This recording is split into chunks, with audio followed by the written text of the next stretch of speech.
If you genuinely focus and just take action every single day, your life will improve. It's impossible for it not to improve. And I think when I mentor some people and they're in a rut or they're in the mud, like, well, we can be in the mud. I was in the mud. I've been in the mud. But there comes a point where you have to pull yourself out of the mud.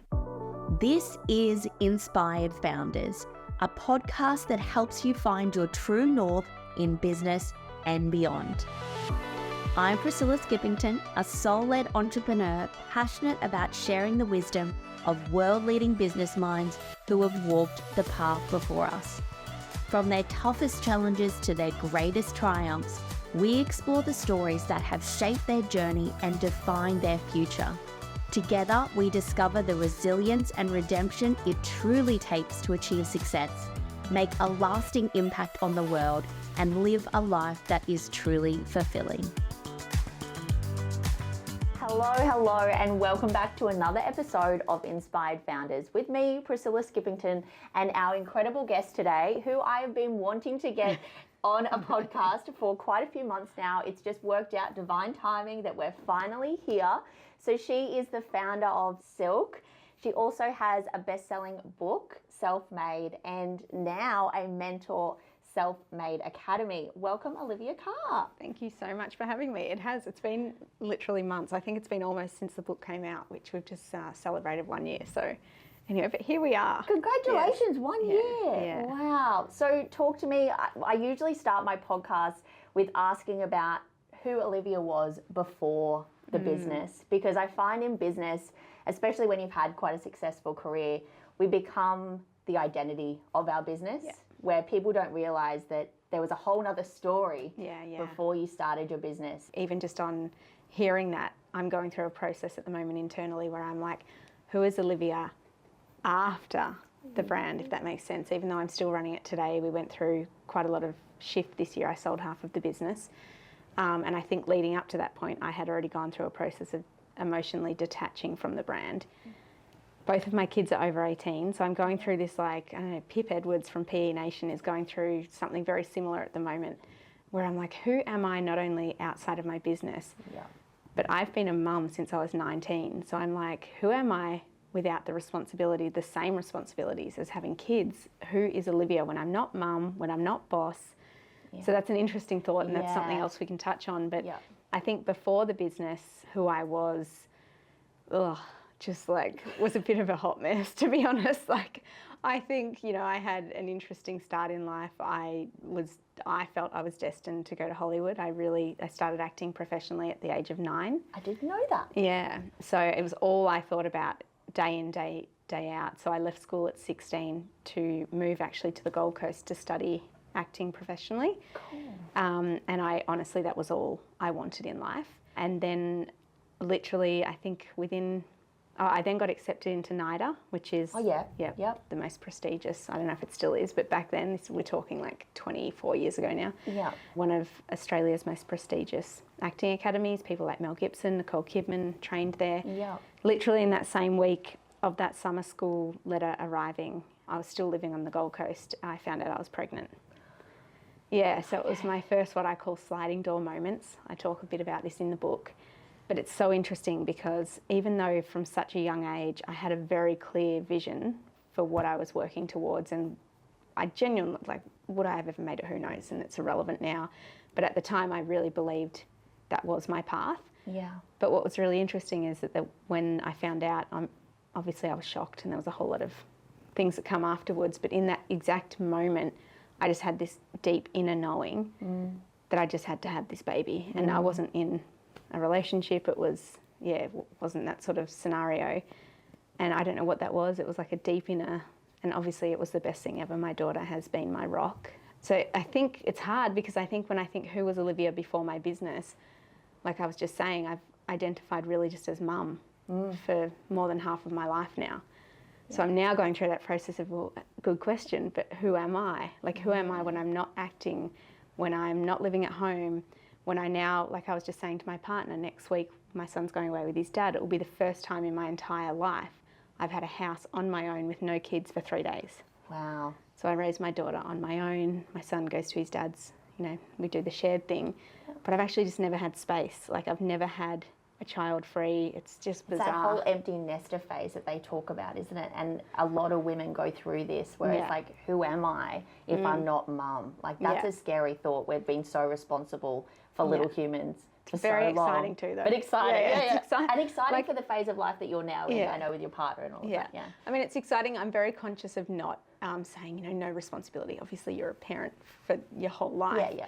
But I just mean it's different. Like you've raised your children to get to an age where they're adults now, and I think I now become their mentor, and I become their guiding hopefully guiding light through life. So I'm genuinely excited. I don't know, I'm looking forward to 2025 where I can start to be like, okay, what's all the things Olivia wants to do? I've been having solo dates for a solid probably 2 years where I every week go and do something on my own. I've been to pole dancing classes. I do all sorts of get me out of my comfort zone, just really random things. But now I think it's more about solo travel and just starting to get deep. I want to get into Buddhism next year and Yes, you do. That's cool. Yeah, I'm and my poor partner's like, oh, I can see, it must be scary from the outside. He's like, I'm going through this big transformational shift and it's stirring up my world a bit. We live in different states, so there's that whole thing, but it's an exciting time, but it's the unknown and I just have to learn to embrace it. And I've never had that. Even with my business, you'd be the same. When you have your own business, it's crazy and uncertain, but to some degree, you create your own certainty with it. So you still do have some, whereas now I'm like, I don't know what the next 10 years, and that's exciting for me. That is exciting. Yeah, a whole adventure. I was only speaking to someone yesterday actually about a similar thing, them and myself were quite excited about 2025. It's like for so long I feel like I've not been in control of my business because I don't believe we're really in control of anything. We tell ourselves we are, but we're not. But there is this interesting feel around 2025 that there's a level of adventure. Yeah. That we're being called into something that maybe we haven't before. So I'm there with you. Different, but there with you, and which is exciting. I just want to embrace just things that I guess you probably still feel like this as a mum. I have so many things where, I've never solo traveled because I lost my 20s in that regard. Yeah. So I guess in a lot of ways I'm finding out who I am now, maybe who I would have been back then, but maybe more mature, so all the things I would have travelled, I would have, so it's exciting. Yeah. So I know, talking about this, you have done a lot of personal development, a lot of self-growth. You talk a lot about adversity. You're very open about the hard times and the struggles that you've had, both in business and personally. And I know I speak to a lot of, especially women in business, who really struggle to share openly online. They want to, and they want to share, and they've got so much wisdom to share, both business and personally, but the confidence really holds them back. So I'd love to know, when did you start openly sharing? Yeah. Was it right from the get-go, or was it once your business had reached a point that you then felt called to? I think personality-wise, I have got a personality where I just have always kept it real. Yeah. I think I was probably, when I was younger, lacking a bit of diplomacy with that. I was just a straight shooter, and I would just there was a period of time where people would say, oh, you're savage. It was I'm like, no, I just like to say what I think, and people are just not used to hearing it, so it could come across quite. I think I've learned to soften my delivery on my truthfulness a little bit more. Yeah. But really, I think where it opened up for me in the sense of truly getting vulnerable, I got anxiety for the first time in 2017. How I'd got through my 20s without any mental health, I have no idea, because that's when I feel like was a really challenging period. I was 3 years into the business. I was burnt out. I was, it's the classic, back then, the classic girl boss hustle. I had girl boss number plates, and I was #girl boss at 3 a.m. and wearing it like a badge of honor. And it's just, I look back now and I'm like, that whole girl boss I did that movement. Too. I loved the Girl Boss book. I was totally into it. Loved it. I lived and breathed it. I thought it was the way. And then, of course, I got really severely burnt out and thought I was having a heart attack on a flight at one point. That ended up manifesting into going to the doctors, and realised that it was anxiety. So I didn't know anything about anxiety in 2017. And to be fair, mental health, I think, is really something that we've only just started talking about openly in the last, maybe since COVID, really. So I really honestly had no idea. And I was like, oh, well, it's just something that I've got and I'll just get over it. I honestly thought anxiety, you just get over. You actually don't. So it's not something you get over. It can come anytime, it can leave anytime, it can stay with you. But needless to say, I went home and I started doing all the meditating, lighting the candles, having some time. And after 3 months, it had subsided. So I was like, oh, I'm cured of anxiety. And then slowly my life, I guess, it fell back into the same trap and the same unhealthy habits, my self-care. It was non-existent. The business was my world. I was very attached. I had become my business, and this is where I hadn't separated at all. And then COVID hit, and we're in a luxury space. So it was March 2020, and I didn't know anything about, what is a business run rate, so how much money you've got in the bank to survive if you get 0 sales. And we didn't have much when I realised what it was. And so we were facing closure within 6 weeks. And I think, something at that point, I just realised that I can keep pretending I'm okay, or I can actually just get online one day, unprompted, on my, back then it used to be called Spiritual Girl Boss. So I kind of kept the Girl Boss, but I brought the spiritual part now, it's self-made. Softened it. But I got onto that page and I was like, maybe I needed it. And I just truly didn't really care who was on the other end. I think I just wanted to, for myself, just wanted to acknowledge where I was at. And I pressed live. God, I haven't done a live in a long time, but I pressed live on the thing and I just went for it. And I was like, this is where the business is at. This is I just called out all the BS about, back in the day when I used to show my expensive handbags and whatever, that was really just me going through the dark, and I was using status as a way to, cover up all the, the failures that I felt I was going, I had all these things and I just sort of went there, and I was like, and now here I am. I've got 6 weeks until the business closes, and I was crying and I just, whatever. Then of course the live ends and I have a vulnerability hangover, and I was like, oh, what have I done? But just the sheer flooding of support that came from that video, it was really, really, really raw. And then our customers who we've had for years, we have a thing at work called doing good is in our DNA, so we exist to do good in the community. And by this stage we'd been sending food boxes to people's homes and all sorts of things for COVID. And everyone just turned around and just started supporting us. And how much money do you need? Because I broke it down. I was like, this is how much we would need. This is how many orders we'd need to be able to keep the doors open. On the live? You did that? Yeah. Yeah, wow. And then I would share it every week in an email. I'd be like, oh my God, I'm so grateful this week, you guys. This was the amount of orders we got. This is what it meant. We paid our rent. We paid our stuff. And I really broke it. I was so transparent. And I think I realised that, one, it felt so liberating to not have to pretend I was okay when I wasn't.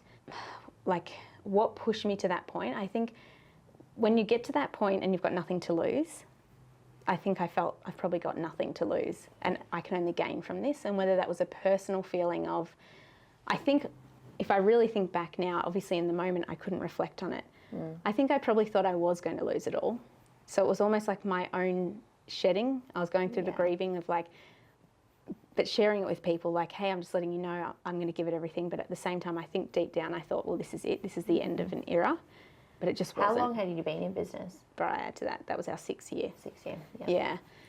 Yeah, and then of course everything turned around. We had this campaign, save our staff and whatever. And then of course the mask mandate came in and I heard about that in America. And I was like, oh, that's really interesting. I don't know if we'll ever have to wear masks in Australia. And if you think back to this, and being in Melbourne, it was not a great place. We were hit the worst. Yeah. I was like, I'm just going to take a punt. And so we got all of our sleepwear material that we had in our factories because no one could travel. So we weren't making pyjamas anymore. And I was like, I'm just going to turn them all into masks.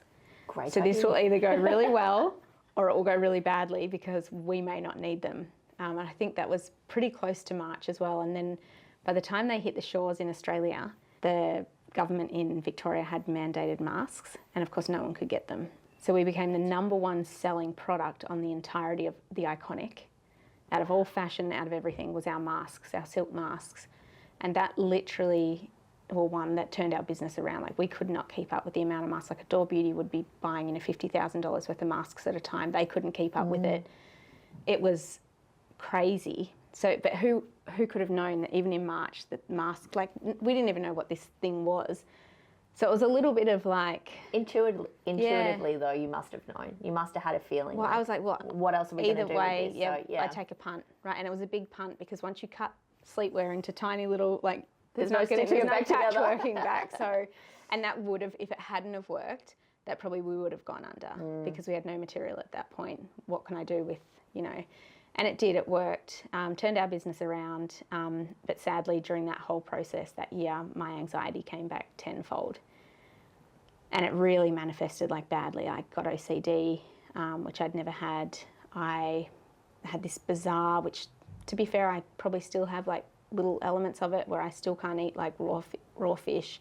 There's just like, I'll go to a restaurant. I used to love like going to degustations. I would eat anything. Was that a trauma response? Like, did something happen when you were eating raw fish? No, it's bizarre. Like it used to be a lot of things. Now it still lingers with like raw fish. But I got OCD. I got some very strange eating things where I couldn't take supplements anymore. Like, I don't know, it was really hard. And then I couldn't fly, which became debilitating because then once the borders started opening again, and I'm our global sales director, and I was like, damn, like, and I started having therapy every week. I had some special, like, you know, even with that particular one, like flight training, and all of that. I'll never really truly understand what it was all about, but I think the reason that I'm probably still so open now, like I share a lot about mental health on LinkedIn in particular for other small businesses, is that we don't always recognise the signs at the time, and the more you push through them and ignore them, it manifests and it gets larger and larger and larger. And maybe if I had have slowed down towards the beginning and not pushed so hard, it may have just stopped it, you know, anxiety. But then the OCD came in, and I mean, I still have OCD now, which my partner does not have OCD. We were just having a conversation yesterday. It's like, oh, well, when we live together, like this is really challenging for me because I don't like to tell someone how they live is not okay, because how we all live is okay. Yeah. Like your values of how you want to live is so good for you. Yeah. But because of my OCD, my values are slightly, like I walked in here and I was like, wow, it's really beautiful. Like the aesthetics are amazing. And I notice these things. Yeah. Whereas I'm sure Was there a but? Yeah, no, other people may not. Whereas because of my OCD traits and, you know, interesting, like I was saying, it's just that, you know, I notice certain things in his house and I'm like, how's that going to work? And these are all the things I wouldn't have had to think about this 5 years ago because it, you know, seeing, like, this is crazy, but seeing, I don't know, like, this stuff I've never really shared, but my son sees it. Like, I can only have things in glass containers at home and everything has to be in sets of 3s and, like, all sorts of... Okay. And, like, when you live with someone, it's like, it's a bit anal, right? And I never had that. You know, I was the kid that, like, when I was pregnant at 19, I surfed on the Gold Coast. My house was full of sand. It was like... But yet this one thing triggered in my brain during COVID and it's still there. And it's like, I don't know, so I guess I share because I want people to feel less alone or, I don't know, it's hard to understand because, it's just, anyway, that was a really long... I think unless you, I mean, I haven't got anxiety, especially not to that degree. I think I'm a little OCD, but probably from a perfectionist angle. Yeah, which is not bad. But probably to a degree. Yeah. And I think though the awareness is really great because we don't talk about it. Like you said, COVID was kind of the first time we really started to acknowledge that everyone's mental health was at risk during such a crazy period in history. Yeah. I think we could go down a whole thing there because mental health is and like you said, you just never know when it could creep up. And I have a really good friend who has anxiety attacks. Yeah. Very sporadically and just has no idea when they're going to come on, and it's usually, you know, when she's driving or walking, and often it's after something amazing has happened. And it's like, well, why is that? Because anxiety and excitement have the same feeling. Right. Okay. But it just blows my mind. She'll give me a call, she'll be like, oh my God, this is what just happened. Like, it's literally the same chemical. So if you suffer from anxiety, if I get really overly stimulated about something, so something really good's happening at work, the same feeling that you and I, if I didn't have it, would get about excitement can then flare up the anxiety because it's, I didn't know that. It's really interesting. Which makes it, again, challenging. But I was also going to say, like, running a business and having a team, I think that's one of the things that I'm most proud of myself is that I've had to really try to manage my anxiety because, it may stay with me, it may, but I can't go into work and be like, hey, Priscilla, like, would you mind moving your vase slightly to the, like, or could you not have so much clutter on your, like, you can't be like that. Like, just because I'm suffering doesn't mean I can allow it to spill over. So I think work's been amazing because I've had to learn The Art of Surrender, and which is probably the opposite of like OCD. You want to like, yeah. So I think I'm working through it, but the goal would have been 5 years ago, I need to fix this, I need to get over it. Whereas now it's like, no, I need to manage it. So what coping things can I do to manage? And I have this thing in my book, I talk about my invisible mental health backpack, where I have all the different tools, and the tools change all the time. But yeah, it's management now, not, I guess, overcoming and closing something that potentially can't be closed. Yeah. Did someone come to you and say, hey, you should really write a book? Or did you have the idea? Where did that all stem from? So the first night, the night before the first lockdown, which I think was also March 2020, I called the local tattoo place and I was like, you need to quickly get me in. Like, I need to come in and get 2 words tattooed. And they're like, oh, probably everyone wanted to get tattoos before tattoo parlours were about to close. And I said, no, I promise it'll take 5 minutes. So I got in there at 5 to 6 and I got them to write self-made. I didn't have all these tattoos then. So I was like, self-made. And they're like, okay, cool. Now that meant to me that because I had a sense that things were about to turn bad, that self-made to me, what that means is that irrespective of what you ever face in life, having a self-made mindset means you'll be fine. Like, you won't be fine in the moment, you've got to go through that, but you will fundamentally, with the right mind, if you take actions and all the things, you'll be fine. And so that was always there, and that's what it meant for me. And then one day I was, out doing one of my talks, and I talk a lot about my daughter and the journey in my 20s, which was challenging. And somebody heard it and said, oh, you need to speak to a lady at Wiley, which is a publishing company. And I was like, oh, okay, they'd probably want to hear your story. And I know nothing about writing books. Like, I've had a journal since I was little. Like, I love creative writing. I love Dear Diary and all the things like that. But anyway, this meeting was set up and I thought we were just going to have a chat, like a coffee. I didn't actually understand that when you go to pitch a book, you normally take words that you've written, there's some structure, like, that's just not me. And so I turn up with some flowers and I was like, hey, Lucy, and I just start talking about my life, and genuinely didn't know it was a book pitch meeting, because no one tells you this stuff. You're just having a meeting. Yeah, and I also try and share a lot about this when I can online as well, because no one helps other people with how you go about writing a book. Now, I went into it very blindly, but I have a lot of lessons that I can share with others now. But I sort of start talking about my story, and I was like, oh, I want it to be about the mindset part, because anyone can write how to build a business. But if someone's blocked with self-doubt, well, the guide's no good, because the self-doubt will stop them. And, I was saying to her, I really feel passionately about this. And anyway, and then she's like, well, what do you think it would be called? And I was like, oh, Life Begins at 40, because I'd just turned 40 and I was going through a reflective stage. And she's like, that might narrow the audience. I was like, okay. And I had a T-shirt on. She said, oh, well, what does that mean? And she saw my tattoo. And I explained it, and she said, well, that's exactly the book. And 2 weeks later, she called me. I only realised towards the end of the meeting, she started talking about commission structures and stuff. And I was like, oh, God, I think this was actually a pitch meeting, which was quite good because it was very, conversational and authentic. And then she called and said, check your email. And there was literally a book deal. And that was the 21st of November, 2 years ago. So I just celebrated that last week, which was literally 2 days ago.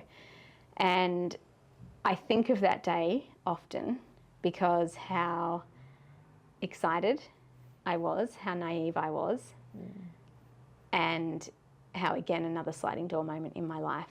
So the 21st of November comes, I get this email, I share it online, I'm like, oh my God, I get this book deal. I go straight to the back of the thing, which has, basically what you're going to get paid and all the terms. And I was like, wow, this is amazing. And then I see the date, and it's like manuscript date. It was the 8th of May. So it was literally 5 months to write, or just a bit over 5 months. Yeah. And I was like, oh, well, that seems like they need 65,000 words. So I was like, right, 65 days. I'll break it down to 1,000 words a day. We'll get it done over Christmas because it's quiet time for retail. And we'll be fine. Yeah. And that was the only plan I put in place. I was running an e-com business with a team. Honestly did not think I would need to have any sort of plan to have someone replace my role, what impact it might have on the business when I actually then later have a breakdown, which is what happened. So cut to where it actually ends up. The second I go to write the first word, everything comes flooding. Past trauma, sexual trauma, everything, relationships with men, domestic violence from my dad, all of it. And I was like, oh God, this is not going to be like, this is not what is going on. I've signed the deal, and I'm like, I wasn't seeing my therapist weekly during this part, and I was like, this is really challenging. I live at home alone with my son, hadn't met my partner at the time, so I was single. And I was like, wow, like anyone who writes books will tell you, like you definitely need clear space. And so to have everything come up in a really short time, that's always been there. But usually we'll choose what we want to bring out of our closet and deal with it one at a time, whereas everything came up out of the, what I call like the dungeon, like the deepest part of your like soul. And I was like, oh, that's a lot. Like there's a lot of stuff there that's like either been suppressed or needed to be. You don't need to look at that right now. Yeah, and I was like, and at the same time, what was really challenging is that none of it was relevant to the book. So I didn't actually write about my sexual trauma in the book because it's a business book and it's a mindset book, and it didn't serve the reader. But then it was really hard for me to keep writing. And to your question, who was Olivia before the business? Well, that was a part of me. And it's like, how do I write this book in a sense that gives you what you want as the reader, but also I have to heal myself now because these things come to the surface and I can't suppress it again. I didn't feel it would be right. Yeah. So I actually did probably what was in hindsight the best thing that I ever did, and I just let it all come out, and I let myself slowly break down again. And it all came back. And honestly, there would be mornings where I was like crying in the fetal position. My son 2 years ago was 16. He's such a great soul. You know, some mornings he'd just come in and hold me. And I hadn't spoken to him about the sexual, I'd actually told no one about the sexual trauma at that point. That was, I think, the biggest one for me was that. I'm not sure why, but he'd just hold me, and then I'd try my best to write, and some days I'd just stare at the screen for hours upon hours, and I'm like, I just don't know how to like decompartmentalize this stuff that needs to in some way be shared in a way that I can use it as the light. Yeah. Because whether you're going through a hard day at work because there's no sales coming in, or you're going through a hard day at work because, I don't know, you're having a day where you're reflecting on maybe you had some domestic violence in your life, or there's something that can resonate with you. I needed to find ways to sew it into the story in a way that would be helpful. Yeah. But in doing that, I completely broke down. I didn't really, I was at work, but I really wasn't working for 8 months in the end. So I ended up handing my book in on the 8th of May. I wrote 75,000 words. I was in therapy every week again. I actually really wasn't okay at that point. My mum, who I hadn't yet shared, she was really worried because she's seen me go through everything. You know, I've had a baby at 19 and I never fell to pieces. And I remember one day at work, my mum does suppress emotion. She went through the domestic violence, right, with my dad, so she's got her own healing to do. And she just grabbed me one day at work and she said, what's going on? Like, this isn't about the book. It's not the business. Like, what is going on? There's something more must be fueling this. Like, you're not, like, she was worried. Like, I think there came a point where she was worried that I'd gone too low. Yeah. And I was like, I told my therapist, and he said, well, you have to tell her. Because now she's worried. Like, and she knows something's up, and it's not making sense. Yeah, it's hard writing a book, all this stuff's coming up, but she just knew. And I remember taking her out one night, and we were at Japanese, and my mum, honestly, she's such a great listener. She just doesn't normally share emotion, and I was like, well, I'm going to tell you something, but you need to remember that what I'm sharing with you, I've kind of dealt with and lived with for, at that point, would have been like 22 years. Yeah. It's going to be new and fresh for you. And I told her, and she just, like, silent tears for hours. Oh, wow. Like, just no words, just for hours. We've actually never spoken about it again, ever. We've not. Wow. But it was like, I told her, I think in telling her, I felt like someone knew. Not that no one can do anything. Like, there's nothing you can do about it. It was probably quite healing in the sense that I'd never said it out loud, which I've had, to be honest, probably like the number one thing most women will now write to me about when they hear me speak, because I only shared it publicly for the first time on another podcast, where I actually was able to say it, which was in March this year.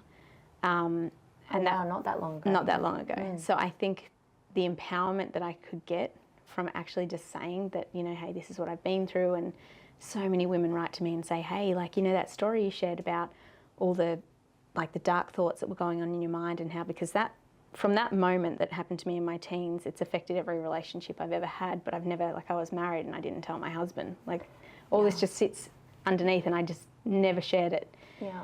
And, you know, this woman last week, she's like, you know, it's really, like, I'm so glad that you shared that, because I do the same thing, but I sing random songs in my head just to numb out. And I was like, like, these women, they may not want to speak about it, and they may not need to speak about it, but in hearing someone else, I guess, share it, it makes them feel like maybe one day they'll be able to tell someone, or one day they'll be able to, you know, I share now, I guess I'm now, like, healed, I would say, a lot from that.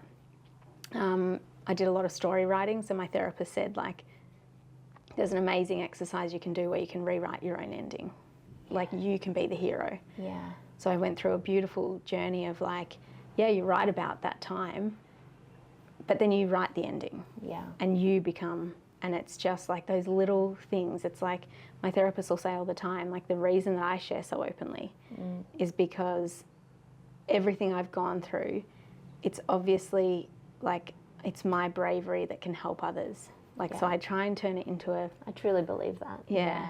So I feel like now I can't go back. Like, it's, like, it's all out there now. Like, I'm in service to others. It's like, why would I hold back? It's like, I just shared with you, like, you know, half an hour ago, like, I've had a really challenging week with my partner. Like, we call it being in the mud. Yeah. We both have lotus tattoos. I have the light one and he has the dark. And it's like, we have this page called Retail Romantics, and we're both from retail. And I shut it down for quite a while because I was like, I didn't like how it just made it look like a fairy tale, like all the highlights of the fun, silly things we'd do.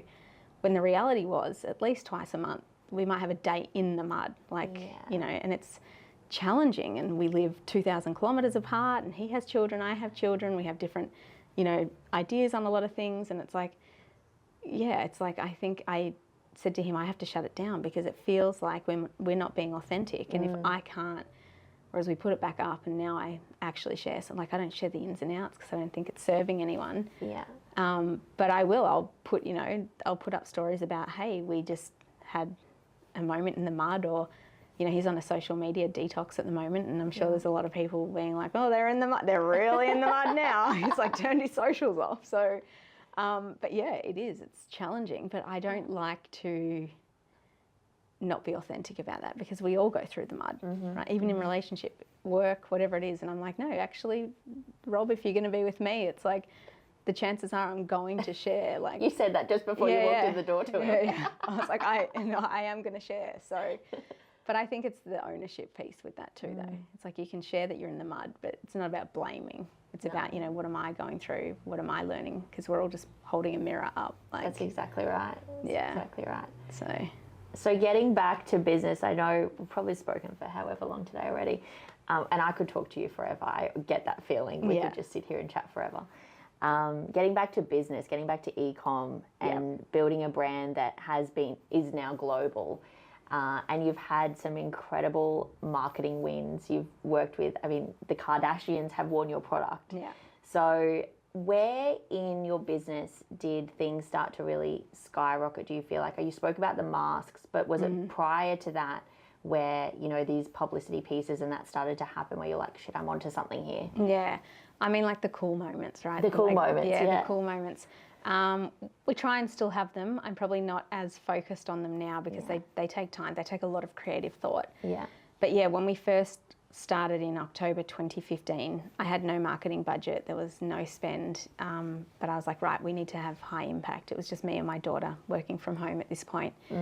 We'd always watched Keeping Up with the Kardashians. Like, I don't know, I love it. I don't really care what other people think. I'm like, I'll own it. I love it.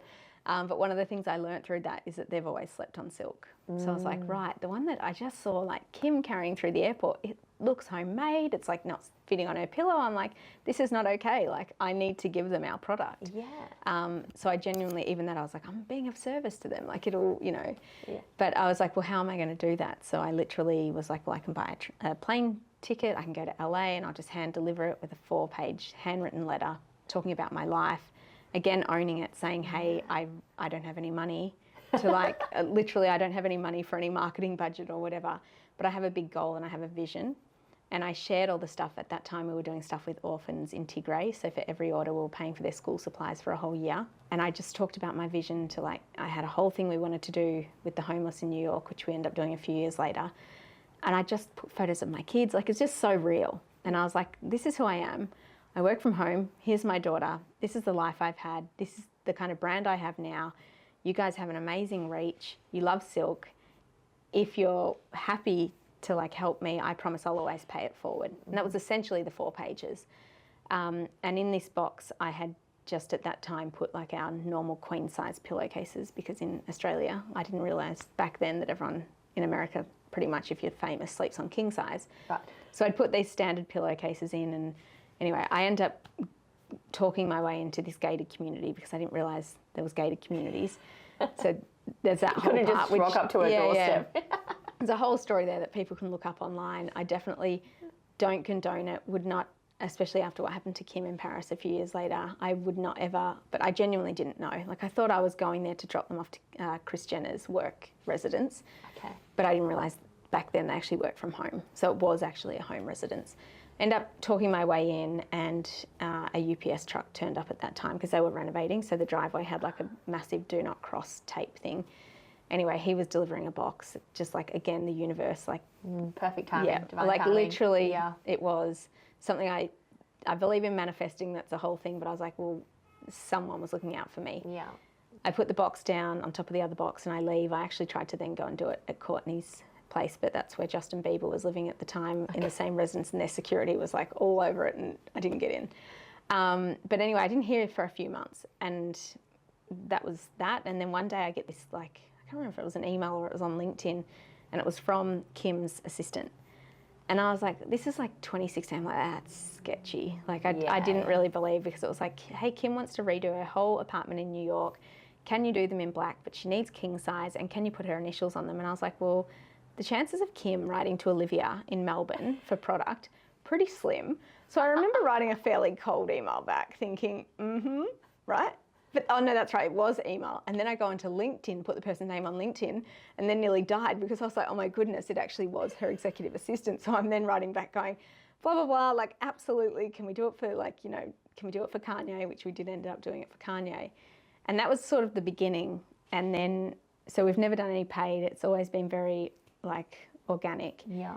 And then I think what the most beautiful thing was, like, we've worked with them a lot, especially back in the early days, that really kind of blew up, because they all had apps back then. This is before paid gifting was really a thing. Okay.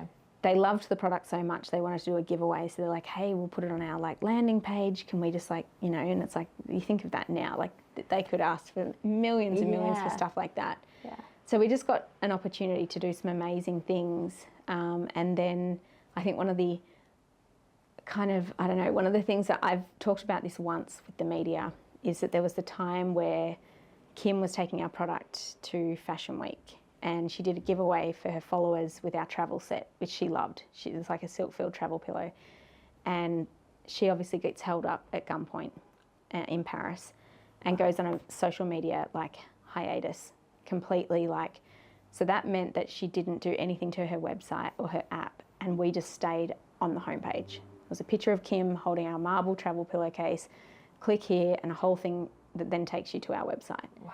So, like, I honestly though, like, it's one of those moments where I'm like, that's, I don't know, someone's misfortune ends up being another, and that one thing, it's like, I don't love that that was the scenario behind it, but that was a time where we went from working at home to then having 11 staff really quickly in an office. Yeah, right. But it was one of those, like, I still feel like, because obviously you wouldn't wish that for anyone. No, like, I know what you're saying. Yeah. But that's when people are like, I only really shared that once, and probably a year ago. Like, but it's like, well, the real answer is that it was by someone else's misfortune that this thing happened. And it stayed up for longer. Yeah. But you were already up there. She'd already agreed to do this. I know, so, but I'm always a bit like, I know. It's like, yeah. And then ever since then, like, I think one of the coolest things is maybe like, gosh, years ago now, Chloe and I started DMing. I can't remember how I should go back, how it started. And then this one day I get a voice DM. And I, of course, I don't show, like back then I don't show any of this, you know, there's no sending it to the Daily Mail, but I remember like showing some friends and I was like, hey, listen to this. And like she's crying about something that I spoke to her about, like in a really beautiful way, and she was going through some stuff and I was going through some stuff. And like she just sends like minute long, like, and it's like 5 minutes in total. And I'm like, that's just like, that's awesome. You've made an impact. And I'm like, and that's not even about the brand. That's just about me having a relationship with, because I think I started from an authentic place with that letter telling them who I was and owning that I didn't have a marketing budget. Yeah. Whereas too many brands now, I think if you're an e-commerce brand and you're looking at how can you get sort of high impact, you can't just send something to a celebrity and expect them to share it. Yeah. Like it's just not going to work. No, it's changed so much now. Yeah. Yeah. Whereas I think if you can go back to, like, I always say to people that I mentor, these people can get access to anything in the world, whether they choose to buy it themselves or get it gifted. The one thing that you can do for them that money can't buy is leave a really like that split second impression. Yeah. Like give them a feeling, make them feel seen, make them feel. So how can you get your product and do something completely like bespoke for them, or not even your product? Like I send stuff when they launch stuff. I send stuff that, I mean, Kim talked about on Snapchat, she has this favourite brand of like, I forget the nerds. And so we found the world's largest box of those nerds and sent them to her. Yeah. Like, because, and then she loved it. Like she got on there and it's like, because you need to connect. It's like about connection. Yeah. And brands now, I feel a lot of brands, they want the quick fix. There's a bit of that lack mentality, or they're kind of coming from more of a desperate, like, I need this to happen. Yeah. And the energy behind it is wrong. Whereas if you can look into your gifting and be like, how can I truly connect? The first question is your product even right for them? Just because you want them to show it, Is your product actually adding any value to their life? Because if it's not, then just find some other people where it is. Yeah. Because otherwise you're just like this whole consumerism and like, Yeah. So I think be creative, be authentic, do the crazy things, like jump on a plane. I don't know, I turned up to Mecca's head office when they opened their 100th store with 100 helium balloons, and I printed every single store name. I literally filled up their reception's probably 3 times the size of your studio. I walk in and we filled up the reception, and they were like, what is going on? Like, and we're like, well, we just want to say congratulations. Now from that day, I've had emails from like, that's how we made an impact. Like that wasn't, we didn't drop off 100 products, we drop off 100 balloons for them to sell it, because it's about them. Yeah. And the feeling that she got when she came into reception, when they're like, wow, like, I mean, she's obviously already happy because and someone's gone to that effort to think, like you have to get in the psyche of what's going to leave an impact for them. It's not about you, it's not about your product. It's, That's so beautiful, and so many brands and businesses do not think like that. Yeah. I cannot believe you did that, and that is so cool. Yeah. That's so cool that you did that. That would make such an impact in someone's day, the owner's day. Yeah. And I think that's where we're always trying to do like things like that all the time. And it's like, you know, we actually used to have more conscious sit-downs where if we knew an event was coming up, or if we knew a celebrity was coming to Australia, to kind of brainstorm, well, what do we think? Like, what do they love? What do their kids love? What does their pets know? Like, what's something cool that we can do? We actually have stopped doing that. Maybe we need to start doing it again. But I think it's beautiful. Yeah. Keep doing it if you can. Yeah, I know you're really busy and you've got lots of things going on. It's all those things that bring me joy. I'm not necessarily working on now, but I don't know. For brands, everyone's doing it tough. I'm in e-com as well. We have a B2B business as well, but I just think you can't do what everyone else is doing. No. There's way too many stores now. There's just so much competition. Yeah, and you cannot fall in the trap of business is hard, cash flow's hard, and then, like I said before, it's the mentality that people are coming into every day is what I call like below the line. Like it's negative. And that's just falling into this whole, no creative thoughts are coming from that. Now, if you step into your office and you're above the line and you have a positive mindset, even though that's probably not changing your bank account today, it actually will change it tomorrow. It will, absolutely. But too many people are like, ugh, it's like doomsday and there's this. And it's like, well, you know what? There's always going to be like, I talk in the book, one of the best tools in that book was taught to me by my psychologist, and it's the circles of influence. And all the things like there's 3 circles, like the outer circle is the largest one. That's things like politics, I don't know, death, all the massive things. We spend most of our time as humans thinking in the outer circle. All the things we absolutely cannot control. Yeah. I am in the Priscilla bubble most of the time. I talk about this a lot. There's the middle bubble, which you can influence. Yeah. So relationships and things you can have an influence on, but you can't necessarily control, but you can influence them. Yeah. And then there's the tiny little one in the middle, which we should be spending majority of our time on. Yeah. Our mindset, our attitude to things, the way we speak to people. If you actually could try and catch yourself, and like there's nothing wrong for anyone if they listen to this and they're like, oh gosh, I think I'm living in that outer. It's fine. We all do actually visit that place. Yeah. But if you can catch yourself, then when you go to work next week and you have a bad day and the numbers are down or whatever, catch what bubble you're in and bring yourself to what can I control and control the controllables. Like, it was interesting, like hearing you, yes, there's a lot we can't control, but we can control our mindset. Absolutely, we can. We can control our attitude. We can control how kind we are for people. We can, like, it's that sort of stuff that you need to, and I don't know, a lot of people are like, but how does that help me get more sales? And it's like, well, just try it. Just do the 30 days, just focus on that and see how that changes your, I mean, my poor partner, it's like we manifest or I manifest, you know, I have all my like vision numbers, my angel numbers.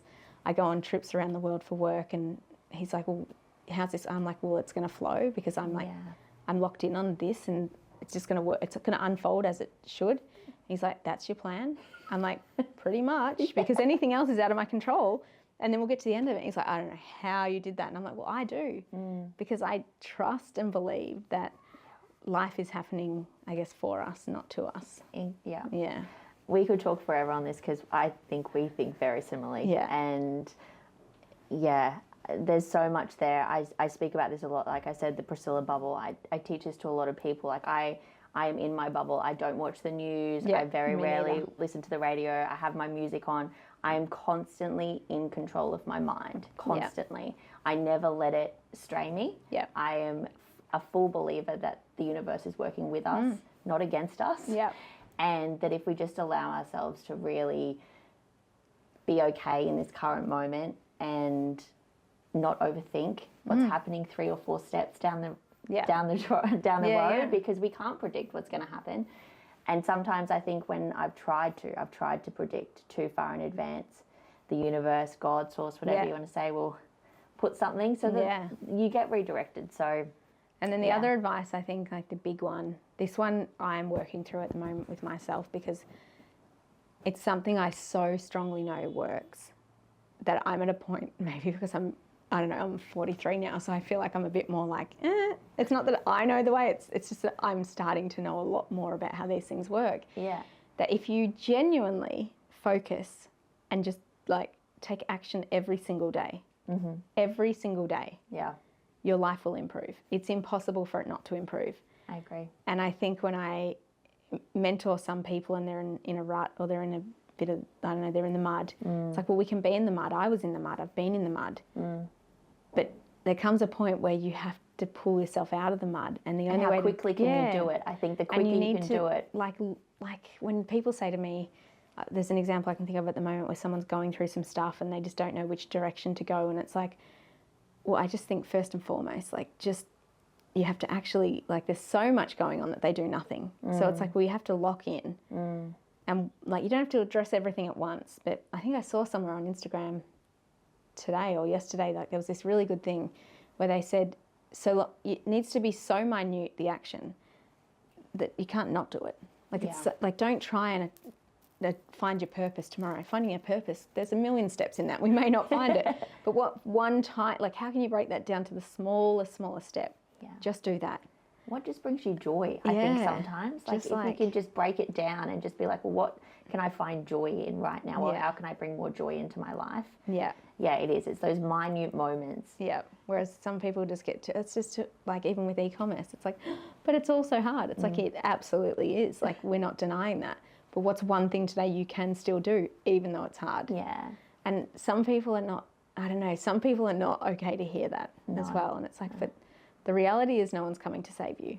They have to be ready. Yeah. I think that's what I've learned through mentoring my own crew, similar to you do. It's like they have to be ready to receive. They have to be open to it. And you can play the victim, but like literally no one's coming to save you. It's like your kids are not coming, your partner's not coming, like no one's coming to save you. Yeah. Like the government's not, like no one, just Yeah. And I don't know, I don't want it to come across like harsh. This is what I mean about I can be quite like direct. But the reality is that it's your life and you need to take accountability. Again, these are all different chapters in the book because it's So go and read the book. the book is like it's annoying when I say that, but it's like because the book it's how I think. And that's why I come back to the tattoo. It's like, well, what does that mean to me? It means, yeah, well, when things suck at work, when I was struggling, well, yeah, I took accountability. I was like, well, we can have a shot at doing IMA to Do the work. truly. Like I was selling my clothes on Depop. I was selling my jewelry. Like it wasn't just that I was And trying. no one would think of that. Like think you would be doing that. The founder that you are, the things that you've done and achieved and created. Like the first meeting I had with the guys that I actually sold half the business to, who are one of Australia's largest, they invest in a lot of high growth retail companies. The very first meeting I was like, I had no pitch deck.